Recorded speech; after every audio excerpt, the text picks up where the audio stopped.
Здравейте, уважаеми сънародници! Днес много накратко. Първо, гледайте Patreon канала на Киро Брейка. Там сме дали интервю час и половина, къде са законно изнесени през годините милиарди български, т.е. включително не български, изнети за грешката, а реално милиарди американски долари и тонове българско злато, през кои банки са изнесли, през кои сметки и къде са отишли. И защо не се връщат в България? Това е първо. Така че гледайте там категорично, ще видите сметките, ги имате в пълното видео в Patreon само, в YouTube само половината от видеото е.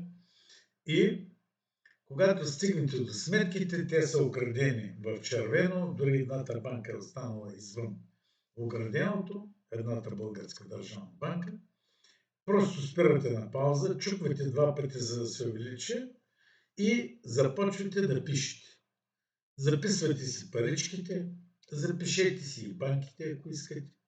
И съответно теглете отдолу чертата и сами сметнете колко пари е инвестирала България в различни стабилизационни фондове под влияние на Организацията на Обединените нации, законно изнесени. И защо не си ги връщаме в страната, може да си направите сами изводи. Те са предназначени при тежки природни бедствия, аварии, катастрофи, които унищожават голяма част от страната, или външна враждебна военна агресия, след като успеем да изгоним окупатора, да се възстанови българската държава. В момента тя е в трагично състояние. Последната национална катастрофа, която е най-страшна, България е фактически фалит, а тези пари не се връщат тук. Така че ще изведете извод, защо тези неща се правят.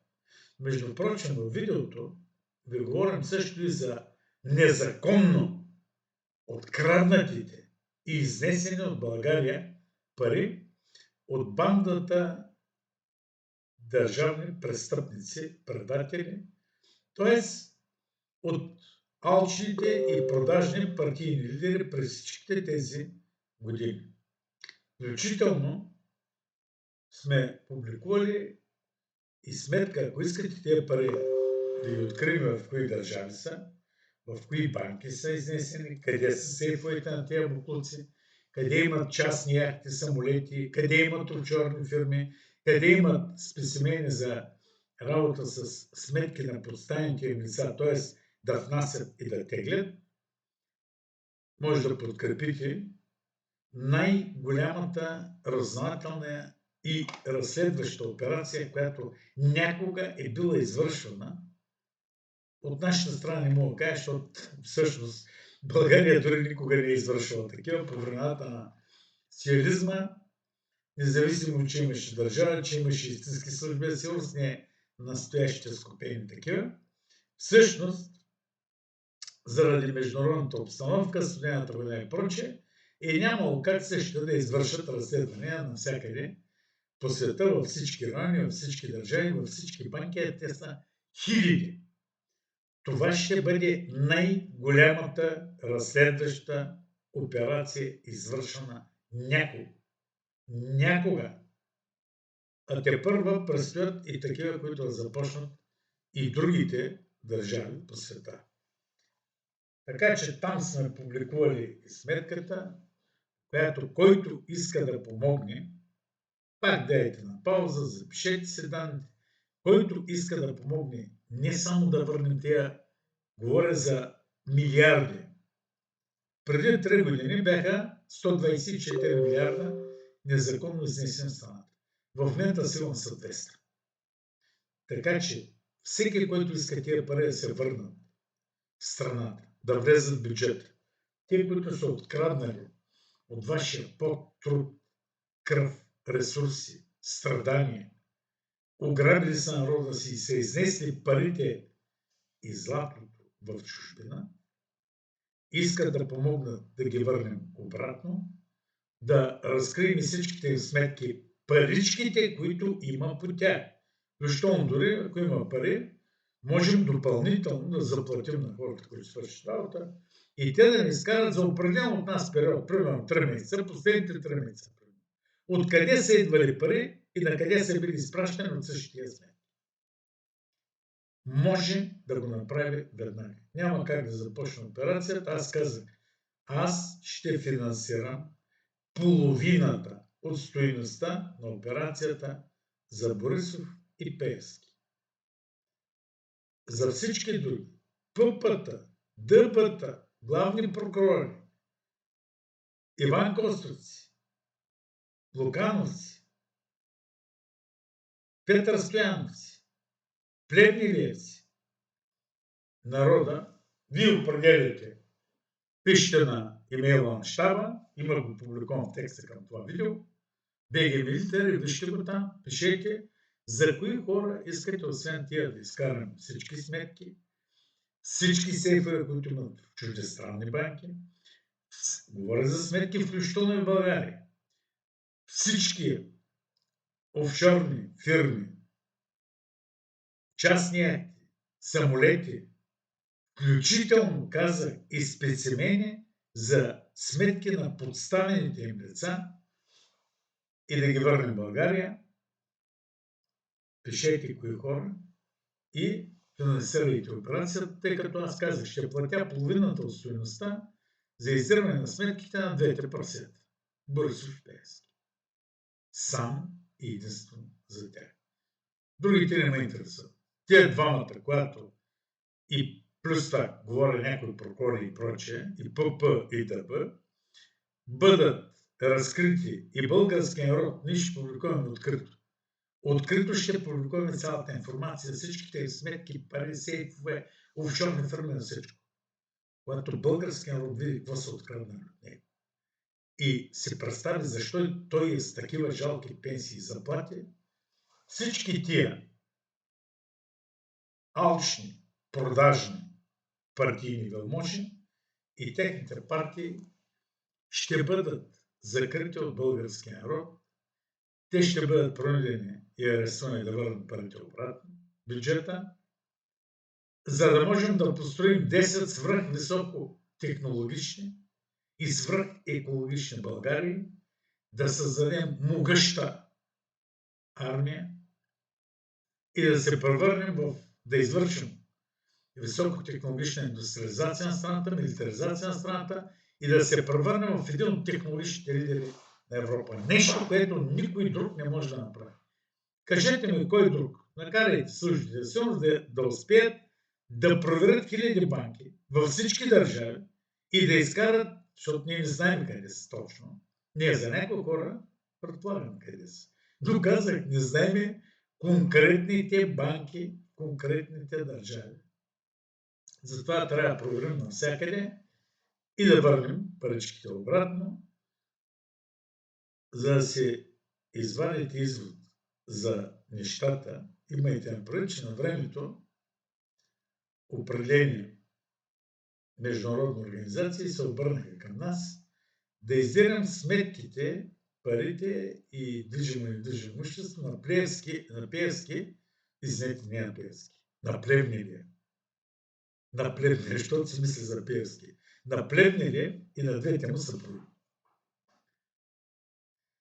Крайна сметка, операцията струваше тогава $175 000. Защото, когато става въпрос за държавни глави, ръководители на партии, шефа на разузнавателни служби, всеки един може да го пробие. Въпросът е, че самите служби, самата държава защитава конфиденциална информацията на тях, но независимо от всичко това е възможно. Така че, гледайте видеото, пуснали сме го в Телеграм канала, може да го видите в YouTube, Киро Брейкър го е пуснал. Да, там няма сметката, по която може да помагате и да събирате средства, за да свършим работа. Но е време същата да бъде свършена сега и веднага. Ще ни отнеме месец-два, не повече, да свършим нужно. Не повече, ще бъде огромна работа. Страшна, която всички тези служби натварени в България, да я свършите, че да им отнеме години, нямаше да свършат на трето. Но ще я свършим. Подготвили сме абсолютно всичко. Всичко вече е готово. Действайте, помагайте, ако искате, да разкрием тези престъпници, които извършват икономически, финансов, културен, религиозен, етнически и прочие терор над българския народ и да върнем парите обратно в хазната. Тия пари ще помогнат на всички да получавате достойни пенсии, достойни заплати и в ускорен, изключително ускорен срок да извършим новото национално възкресение в България, връщайки цялата власт на народа и суверенитета на всички български граждани. Така че гледайте интервюто с Киро Брейка в Patreon канал, в YouTube и вземайте нужните мерки, разпространяйте информацията, колкото повече български граждани знаят за истината, толкова по-добре. Относно Пело Кръстев и плюенето му срещу величие, предполагам, че не става въпрос за пари. Не става въпрос за пари. Просто това момче, знаете ли, сме го защитали, когато защо го изгониха от Народно събрание незаслужено, когато го заплашваха, разни педали му предлагаха 100 000, не се е продал за пари. Тук става въпрос за нещо много по-важно. Става въпрос, по всяка вероятност, ако сте психолози, ще разберете, че тук става въпрос, че е заплашен живота на неговите близки. На неговите близки. И затова момчето реагира така. Разберете го, не го съдете. Истината рано или късно ще излезе наяве. А сега, уважаеми сънародници, виждате, че в Съединените американски щати започнаха процедура за съдене на ФЕД, Федералната резервна сатанинска система, която управлява и манипулира финансите на целия свят. На Паул, може би това ще доведе до закриване на ФЕД, което е прекрасно. Частната банка на сатанистите е образувана от 9 частни банки, контролирани от 26 хазаро-юдейски фамилии, може да престане да съществува. Това ще бъде велико завоевание, ако Трамп успее да го свърши. Отделно от това искам да ви кажа, че Израел се кани да нападне отново Иран, затова тяхната агентура там предизвиква протести и прочее. Нито един иранец не би отишъл да запали жени и болница. Няма как. Няма здравомислен човек, който да отиде да запали жени и болница. Същото е извършено от сионистските агенти и служителите на Мосад. В страната знаете, че всички евреи по света са длъжни да помагат на Мосад и затова тя е малка, пък всъщност могъща служи, защото ги задължават, искат или не искат. Да прикриват, да осигуряват паспорти, да осигуряват пари, да осигуряват тени, да осигуряват автомобили, всичко на техните агенти по целия свят. Те са хората, които запалиха болниците и жениите. Защо? Първо, за да наранят чувства на вярващите в Иран. И второ, унищожават болниците в момента, за да може сега, когато по всяка вероятност ще нападнат на всяка цена Иран, да няма къде да приемат хилядите ранени и избити граждани на Иран. Това е поредното жертвоприношение на техния сатанински бог Яхве, който сатанистите и хазаро-юдеите по света се готвят да пренесат живи хора и да проробят света. Така че нещата са ясни. В същото време Русия демонстрира какво ще стане с всички западни войски, ако решат да отидат на територията на Украйна. Орешник демонстрира, унищожи Лвовския авиационно-ремонтен завод и хилядите ракети, които бяха струпани. Него и дронове и прочее, ги унищожи с един удар. Тоест, ако случайно се позволи натовски крак да стъпи на украинска земя, ще последва серия от стотици орешници, които буквално ще отчужат всичко. Така че, бъдете горди, свободни, истината не може да бъде спряна и излиза нея. Идва времето на цяла България да има чисто небе и зората да изгрее, донасяйки свободата, суверенитета на всички българи, живеещи на тази прекрасна, свещена, напоена с тонове кръвноитени, чудесна земя, нашата райска градина, за която всеки един от нас е готов, ако се наложи дори и да умре. Но ще живеем, за да умират враговете ни от злоба. Лека вечер на всички! Господ Бог да ви благослови и утре отново, ако имаме такава възможност. А сега гледайте видеята и действайте, докато имате такава възможност. Ще ни отнеме, казах, месец-два. Дано да успеем и преди изборите, които се случат, за да може партиите на тези престъпници да бъдат закрити и народа да ги накаже да има възместие.